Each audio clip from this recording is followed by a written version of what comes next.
The 1986 film Labyrinth opens like a fairy tale, but it moves more like a spell. Nothing arrives by force. Everything arrives instead by invitation. And somewhere between all the glitter and goblins, it begins to ask a question that most stories avoid. That of what if the most dangerous thing you're offered is not escape, but choice? The movie Labyrinth wears as many disguises at once as there are outfit changes for the Goblin King himself. On the surface, it moves like a fairy tale. There's goblins, spells, and a girl on a quest.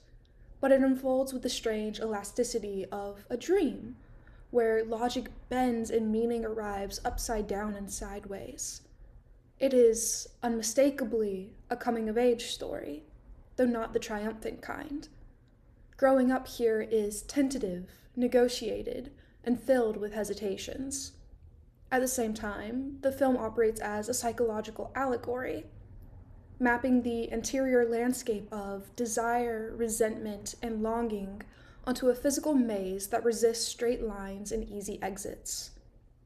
And beneath all of this runs a quieter, more unsettling myth, not just about maturity, but about consent, about what it means to agree to rules before you even understand them, to want something before you know what it will ask of you in return.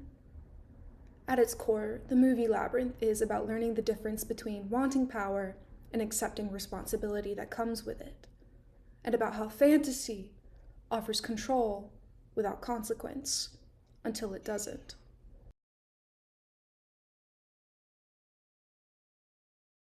The labyrinth is not just a place. It's a threshold, a realm between waking and dreaming, a dance in perpetual motion. The labyrinth, historically, has never been just a structure. In mythology, it exists for a purpose that is both practical and symbolic. It is a place designed to interrupt forward motion. The Greek Theseus does not enter the labyrinth simply to defeat the Minotaur. He enters to be tested by disorientation itself. The danger is not only the monster that lies at the center, but the risk of losing one's sense of direction itself, of forgetting why one entered the labyrinth at all. Initiation myths understand this intuitively. Transformation requires delay. It requires confusion. The labyrinth is the space where certainty dissolves long enough for something else to take its shape. The movie Labyrinth inherits this mythic logic, but it translates it onto the emotional terrain of adolescence. The maze becomes a mirror of that in-between state. No longer a child and not yet an adult, suspended in a world that feels arbitrarily hostile and strangely enticing all at the same time. Like adolescence itself, the labyrinth is not governed by clear milestones. There is no straightforward path, no reliable sense of progress. You feel yourself moving, making choices, exerting effort, yet you are never entirely sure whether you are closer to the center or further away from it. The frustration is the point. The maze is not meant to be solved quickly, it's meant to be endured. One of the most unsettling aspects of the labyrinth is that its rules never fully stabilize. Just as Sarah begins to understand how the world works, it shifts. Doors lead somewhere else, allies contradict one another, advice arrives too late or proves misleading. This instability reflects a deeper truth about growing up. The realization that rules are not fixed laws handed down intact, but fragile agreements that change depending on context, authority, and power. The labyrinth teaches this lesson mercilessly.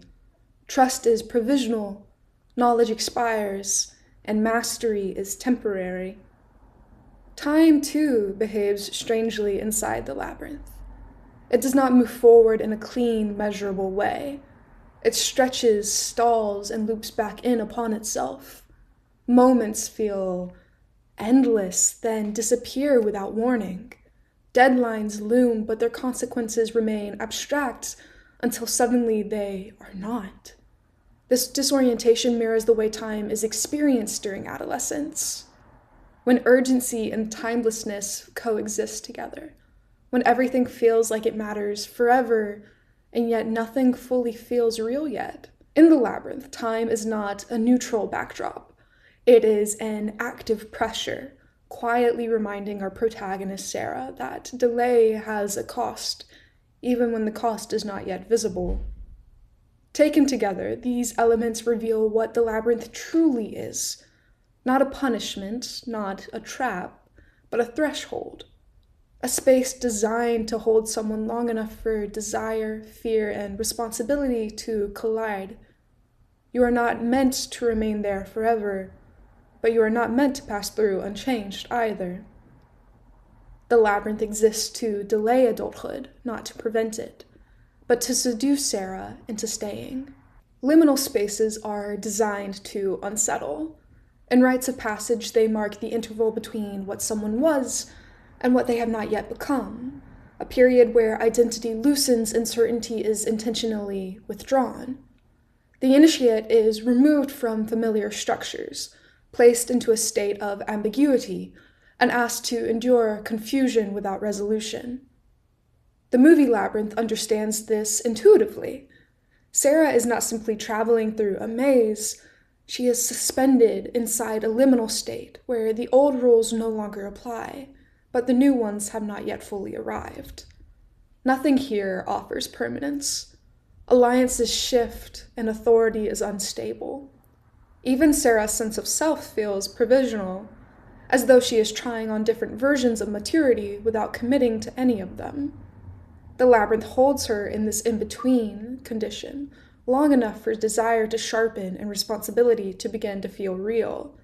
It is not a punishment, but a preparation, a formation. The tasks that our protagonist Sarah encounters rarely make any practical sense, and that is precisely the point. Labyrinth operates according to dream logic, where challenges are symbolic rather than efficient, and where meaning emerges through experience rather than explanation. She is asked to choose between doors that lead to contradictory outcomes, to trust companions who speak in riddles, to solve problems that seem designed to confuse rather than clarify. These are not obstacles meant to be conquered through strategy alone. They are tests of attention, patience, and interpretation. Like dreams themselves, the Labyrinth's tasks reveal that their significance only in hindsight. They are less about reaching the center than about learning how one moves through uncertainty, how one responds when logic fails, when instructions are incomplete, and when the desire to escape begins to compete with the necessity of understanding what the escape will cost.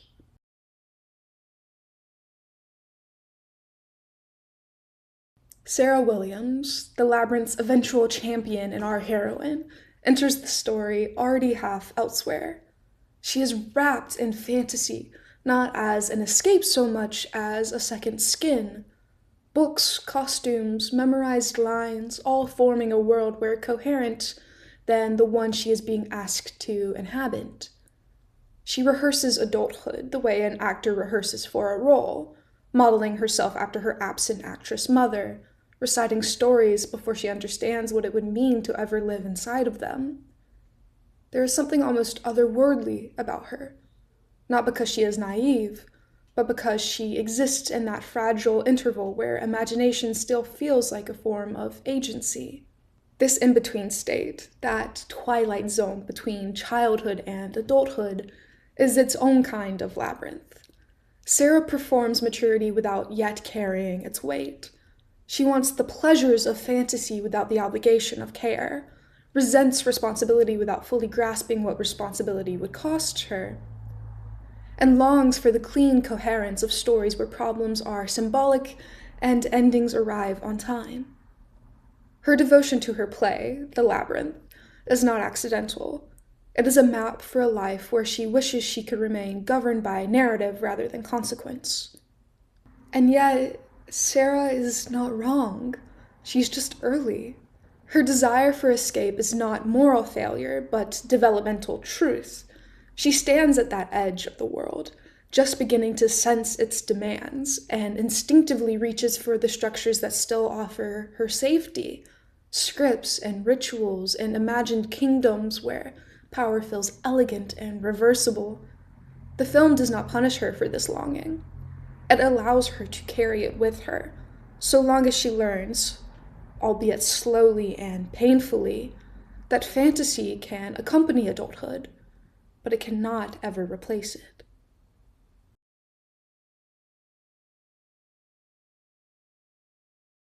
Our foil to Sarah, our antagonist for the movie, is Jareth, the Goblin King. The Goblin King is not merely a villain or obstacle, he is a persona, carefully constructed, richly aestheticized, and deeply seductive.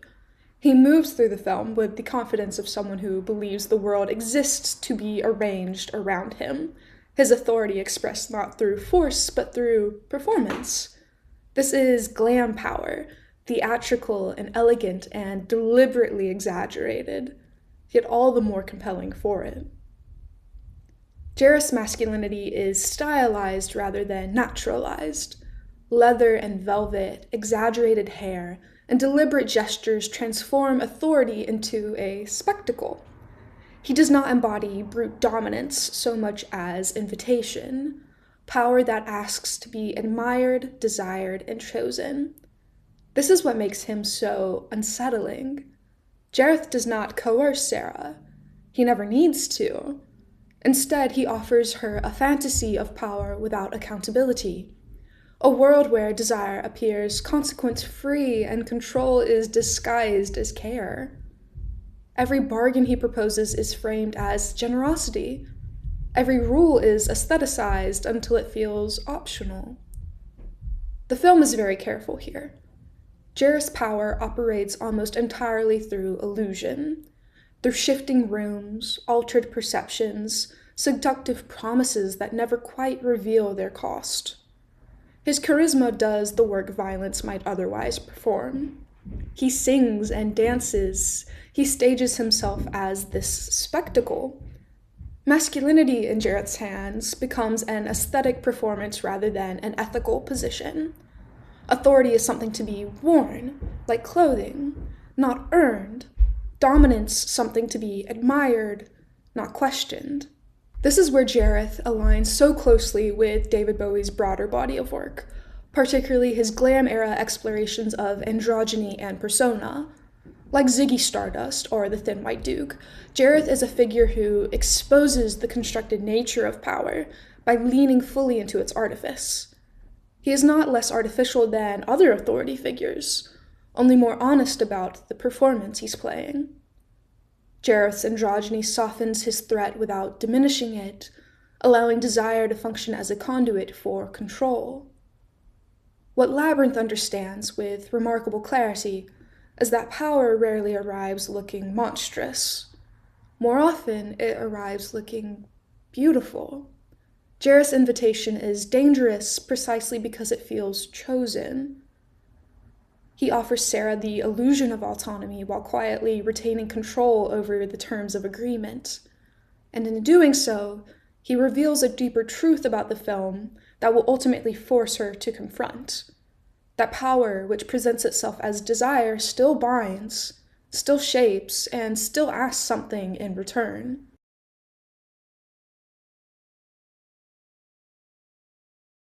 The Goblin King's power is erotic, and not because it's sexual. Okay, it's a little sexual, but because it is aestheticized. He does not dominate bodies, he curates atmospheres.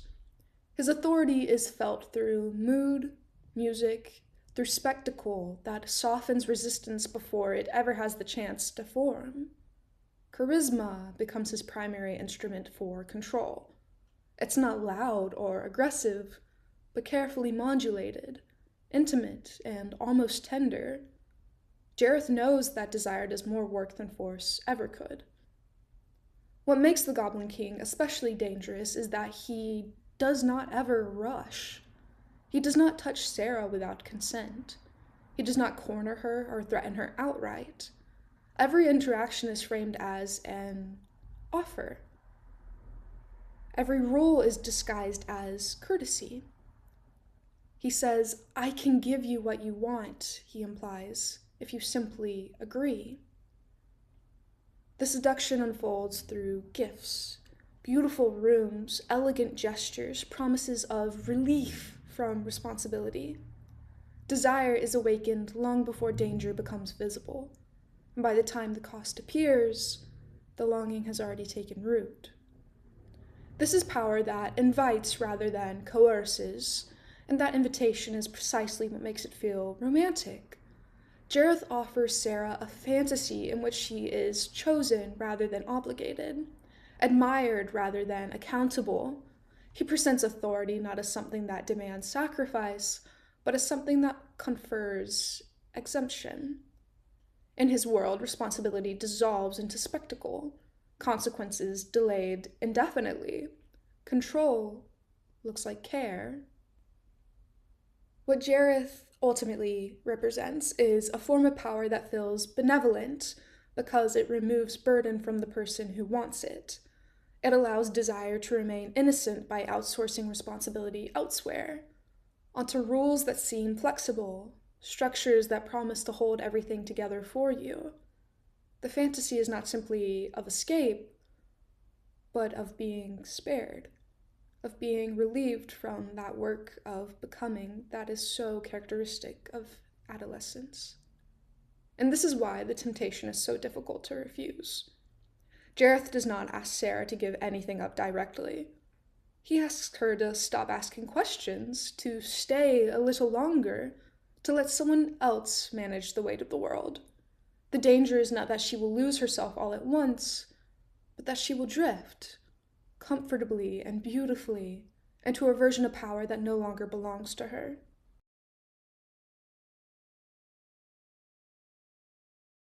The danger at the heart of the movie Labyrinth is not violence. No one is dragged kicking and screaming through its gates. No threat is made that is not first framed as a choice. What makes the labyrinth so unsettling is that it operates through consent, specifically consent given before understanding is ever possible. Sarah enters the maze because she agrees to its terms, but those terms are made deliberately opaque. She consents to rules whose consequences she cannot yet imagine, let alone measure. The contract is binding not because it is enforced, but because it was agreed to at all. This is how fairy tales have always worked. Agreements are offered quickly, attractively, and without footnotes provided. Wishes are granted in exchange for promises that feel abstract at the moment they were made. Jareth understands this perfectly. Every offer he extends is conditional, but the conditions are never foregrounded. They remain just out of focus, softened by spectacle and reassurance. "I can help you," he suggests. "I can make this easier." The cost is deferred. The danger arrives late. Fantasy thrives on this deferral. It promises safety without consequence, pleasure without permanence, and power without responsibility. Inside the labyrinth, mistakes feel reversible, time feels negotiable, and loss feels symbolic rather than real.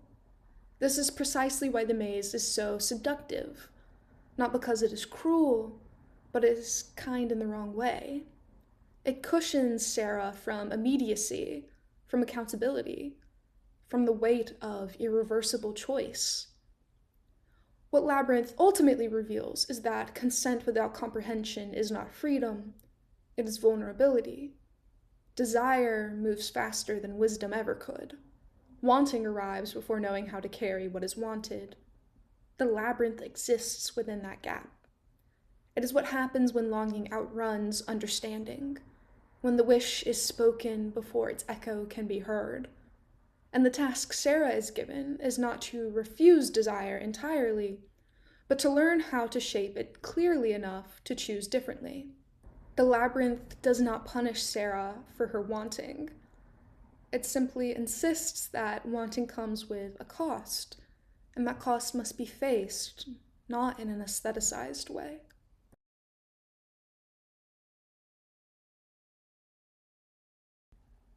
The film's aesthetic is not accidental. It is myth filtered through 1980s cultural anxieties. The aesthetic world of Labyrinth is not incidental.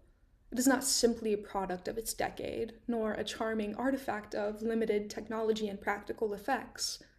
It is myth filtered through a specific moment, the 1980s, poised uneasily between post-war certainty and digital abstraction. Everything about the film insists on its own construction. Walls look like sets because they are sets. Creatures are puppets because they are meant to be handled, voiced, and animated by visible hands. Fantasy here is not seamless. It announces itself as made. This all matters in Labyrinth. In the movie, illusion is never allowed to pass as nature.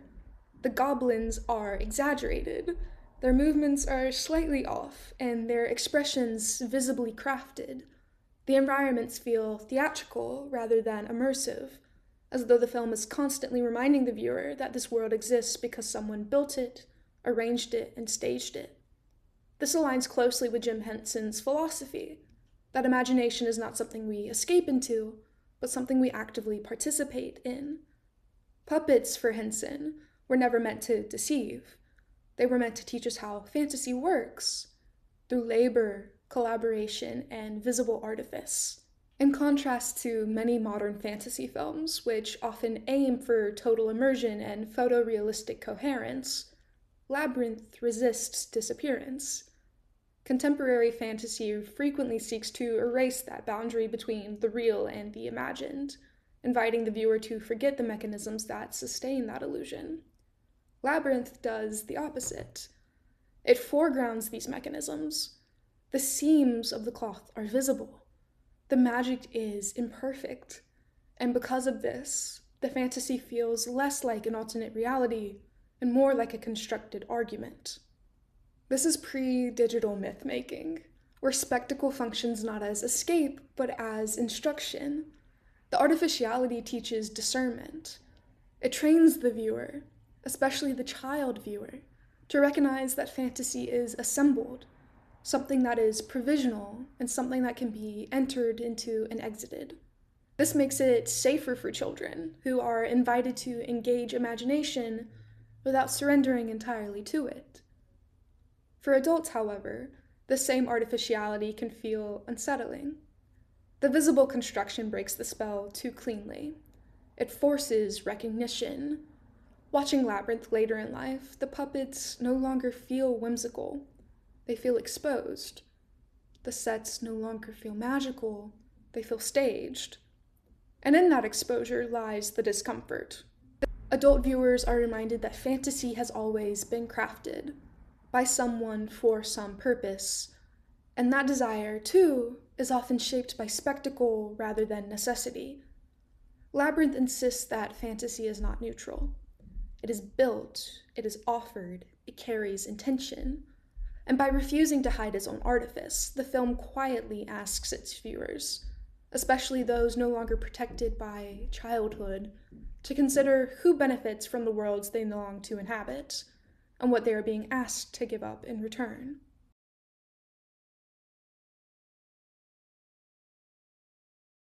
One of the Labyrinth's most convincing tricks is how gentle it feels. Danger arrives softened, padded by charm.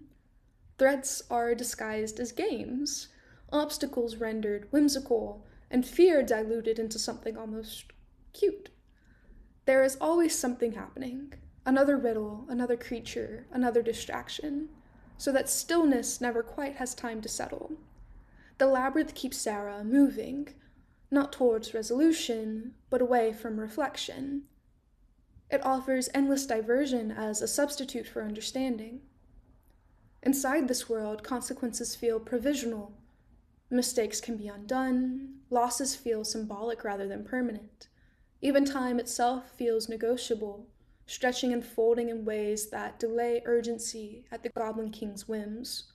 The Labyrinth creates the impression that nothing truly irreversible can happen here, that harm, if it arrives at all, will be softened, aestheticized, or made entertaining. This is fantasy at its most seductive, a world where danger exists, but it never quite lands. The real world, by contrast, does not offer this mercy. Responsibility there is not charming. Care for others is not optional. Time moves forward whether you are ready or not, carrying its consequences with it. Choices accumulate, attention required. The work of living is often unglamorous, repetitive, and untheatrical, and it cannot be paused when it becomes uncomfortable. This is the world Sarah has been resisting, not because it is cruel, but because it's heavy. What Labyrinth ultimately reveals is that fantasy becomes dangerous, not when it is frightening, but when it is too kind, when it cushions us from consequence long enough that responsibility begins to feel unreasonable. Growing up, the film suggests, is not about abandoning imagination or surrendering your wonder. It is about learning the moment when fantasy stops protecting you and starts keeping you from becoming unaccountable to the world you already and actually inhabit. The Labyrinth does not ask Sarah to stop dreaming. It asks her to recognize when dreaming has become a form of avoidance. And that recognition, quiet, difficult, and irreversible, is the real passage out. Growing up isn't about losing imagination. It's about learning when fantasy stops being kind.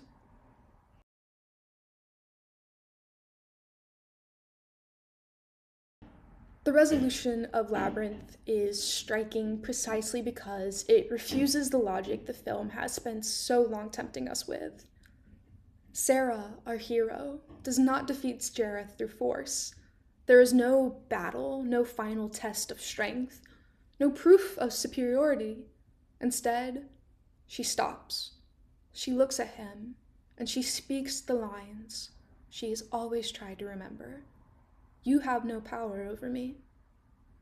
It is a remarkably quiet ending for a story so saturated in spectacle. Sarah does not destroy the labyrinth or dismantle its illusions piece by piece. There is no revolution. She names them.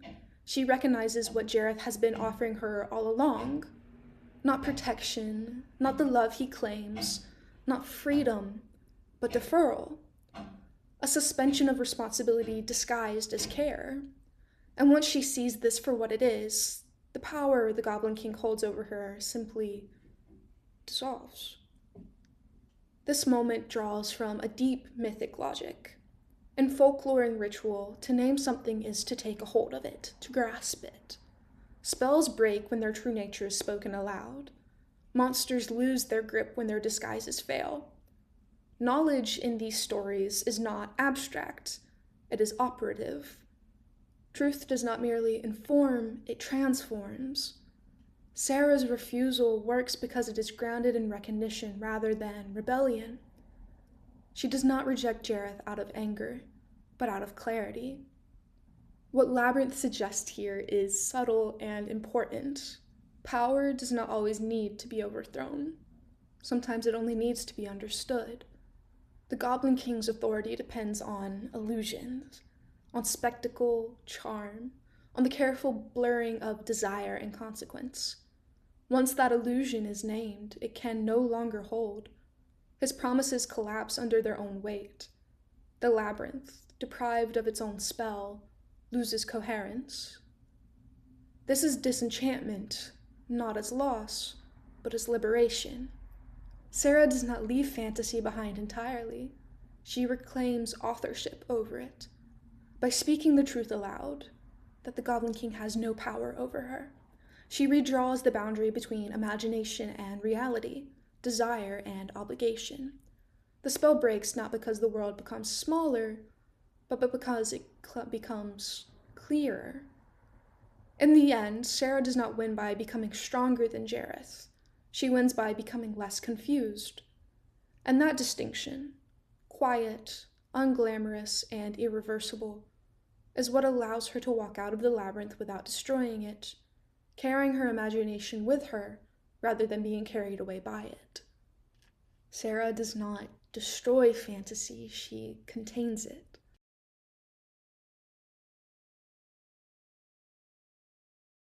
What makes Labyrinth unsettling to watch as an adult is not that the movie's changed, but that the viewer has. What once felt like whimsy now carries an undercurrent of recognition. Nostalgia, upon rewatching, begins to curdle, not into disappointment, the film is spectacular, but into something more uncomfortable than that. The film no longer feels like a story about a girl resisting temptation. It begins to feel like a story about temptations that never really went away. As adults, we are less inclined to identify with Sarah than we might expect. Instead, uncomfortably, we begin to recognize pieces of ourselves in Jareth. Not necessarily his theatrics, nor his costuming, but his position. The one who offers ease, exemption, and beautifully framed artifices and alternatives to responsibility. The one who understands desire well enough to shape it. Watching now, it becomes harder to dismiss him just as a mere fantasy villain. He represents a posture many adults have learned to inhabit. Authority softened by charm, control exercised indirectly, and power made palatable through aesthetics. The most unsettling realization is that temptation did not disappear with maturity, it simply changed its form. The desire to escape responsibility never vanished, it refined itself. It learned to speak the language of self-care, ambition, romance, or success. The fantasy of exemption still appeals, the idea that someone else might hold the weight of consequence for us, that we might be chosen rather than obligated, spared rather than accountable. These longings are no longer childish, but they are still familiar. Charisma, too, retains its power even when we begin to believe ourselves immune to it. We may recognize illusion as illusion, yet still feel its pull. The velvet, the invitation, the promise of elegance without effort. These things continue to seduce us precisely because they do not announce themselves as dangerous. Labyrinth exposes this uncomfortable truth, that knowledge alone does not dissolve desire. Recognition does not guarantee refusal. This is why the film lingers uneasily into adulthood. It does not allow us to remain safely outside of the story. Instead, it quietly suggests that the labyrinth never truly belonged to childhood at all. It belonged to anyone standing at the edge of responsibility, wondering whether there might still be a way to step aside from it, beautifully, convincingly, and without consequence. Adults don't find Labyrinth unsettling because it's strange. They find it unsettling because it's honest.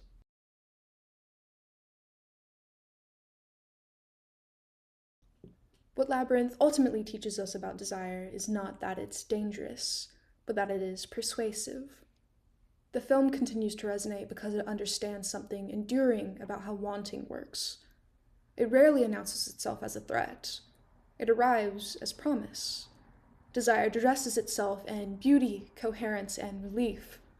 It tells us not that we should flee our lives, but that there might be a gentler, more elegant way to live them, somewhere just adjacent to responsibility, where the weight is lighter and the terms more negotiable.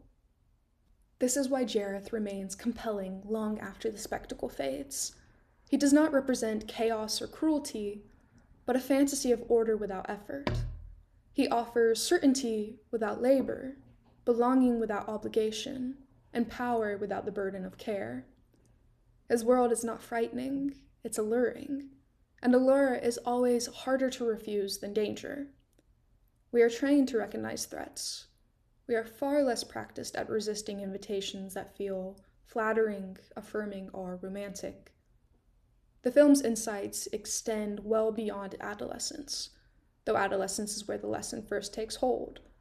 The desire to escape responsibility, to be chosen rather than accountable, does not disappear with age, and matures alongside us. In adulthood, it often reappears as ambition unchecked by grounding, as romanticized visions of elsewhere, as fantasies of a life that might finally feel frictionless.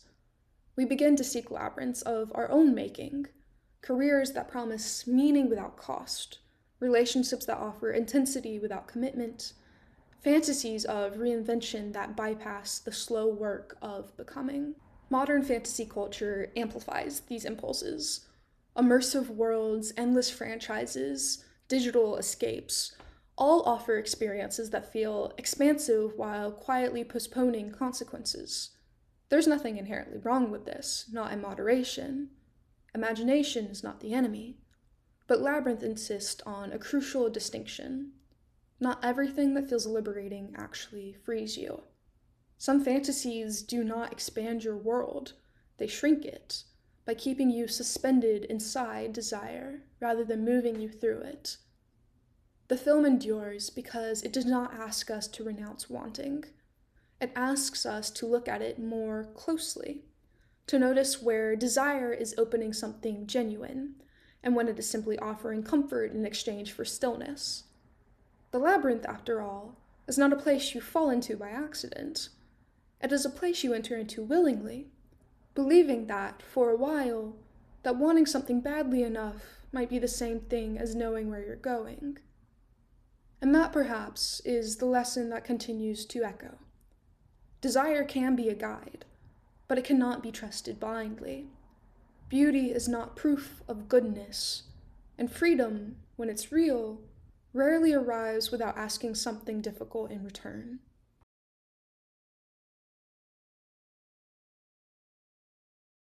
The movie Labyrinth does not end with the destruction of fantasy. Sarah Williams does not emerge hardened, disenchanted, or stripped of her imagination. When she returns home, the world she carries with her is still populated by stories, costumes, and remembered spells.